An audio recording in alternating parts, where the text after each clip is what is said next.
Nanda Devi career point के परिवार की ओर से आप सभी को 15 अगस्त की 75वें वर्षगांठ की हार्दिक शुभकामनाएं और हार्दिक बधाइयां।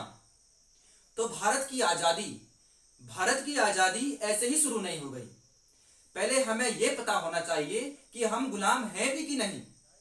वास्तव में भारतीयों को बहुत बाद में पता चला कि हम गुलाम हैं।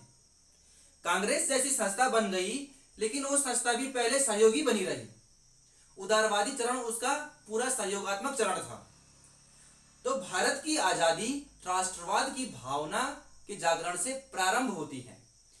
अगर मैं प्राचीन काल की बात करूं तो हमारा भारत प्राचीन काल से कई बार टूटा है और एकीकृत हुआ है। कई बार टूटा है और एकीकृत हुआ है, टूटा है और एकीकृत हुआ है। तो आजादी के लिए छोटे छोटे स्तर पर तैयारियां होगी। उसके बाद एक बड़ी संस्था आएगी, कांग्रेस। कांग्रेस एक बड़ा मंच था, एक अगुवाई करने वाला मंच था। लेकिन कांग्रेस से पहले कई छोटे छोटे मंच थे। इसके अलावा क्रांतिकारी अलग लगे हुए थे, वामपंथी अलग लगे हुए थे, स्वराज्य पार्टी अलग लगी हुई थी, कम्युनिस्ट पार्टी अलग लगी हुई थी। यानी कि कई विचारधाराएं एक साथ चल रही थी। सुभाष की विचारधाराएं अलग चल रही थी, गांधी जी की विचारधाराएं अलग चल रही थी, भगत सिंह की विचारधाराएं अलग चल रही थी, स्वराज्य पार्टी की विचारधाराएं अलग चल रही थी, कम्युनिस्ट पार्टी की विचारधाराएं अलग चल रही थी।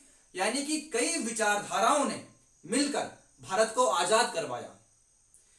जब 1857 की क्रांति हो रही थी तो 1857 की क्रांति में सबके अपने अपने व्यक्तिगत हित थे। कोई देश के लिए नहीं लड़ रहा था, सबके अपने अपने व्यक्तिगत हित थे।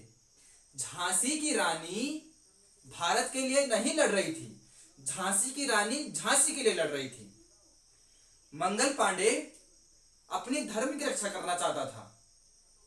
मंगल पांडे का बाद में आता है थीम देश के प्रति। पहले वो अपने धर्म की रक्षा करना चाहता था। वो नहीं चाहता था कि चर्बी लगे बंदूकों को कारतूसों से वो अपने मुंह से खींचकर अपने ब्राह्मणत्व को खत्म कर दे। मंगल पांडे एक ब्राह्मण था जाति का। तो पहले सबके अपने अपने व्यक्तिगत हित थे।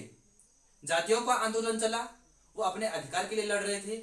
उसके बाद कृषकों का आंदोलन चला, उसके बाद मजदूरों का आंदोलन चला। तो भारत की आजादी राष्ट्रवाद की भावना के जागरण से प्रारंभ होती है। तो भारत की आजादी किसी विशेष व्यक्ति ने नहीं दिलाई है, ऐसा हम कभी भी श्रेय नहीं दे सकते हैं।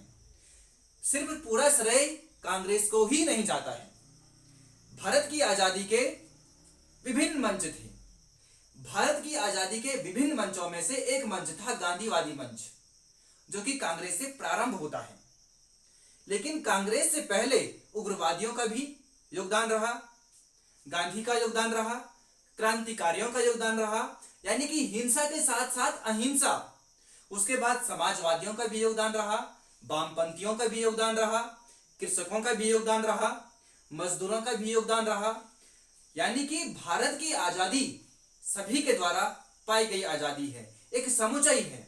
मैं तो कहता हूं भारत का हर एक नागरिक जो उस समय आजादी के लड़ाई के दौरान था, जिन्होंने आज ये हमको तोहफा दिया है, आज हम उन सब के कृतज्ञ हैं और निश्चित रूप से सबका योगदान है। जिस तरीके से संयम दिखाया और जिस तरीके से अहिंसात्मक रणनीति से भारत विश्व का एकमात्र देश है जिसने लोकतंत्र व्यवस्था को ऐसे विकसित किया